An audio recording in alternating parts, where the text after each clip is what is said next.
Hi friends, आज मुझे nursery जाइली। Nursery केते भली कि भली आ सुंदर गछ सब देखा मिले।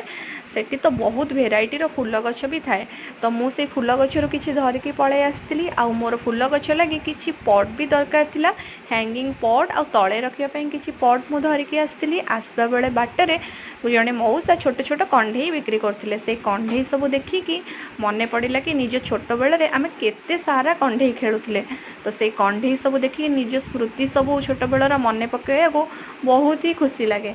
आपण मानक कंढे पसंद कि नहीं, आपण मैंने छोट बेले कंढे खेली कि नहीं, कमेंट बॉक्स रे निश्चिंत जनइबे। घर को फेरवा पर माँ गोटे सुंदर लंच थाली रेडी करथिले। तो से लंच रे डाली थिला, आउ भजिया थिला, साग थिला, तो केते सारा भेराइटी थिला। माँ आज लंच थालीटा बहुत ही स्पेशल बनई आउ अरुआर भी थिला। तो ताकू खाइली। आज ब्लॉग टी को एटी शेष कली। Thank you. जदि मो वीडियो पसंद आसथिबो लाइक शेयर एंड सब्सक्राइब।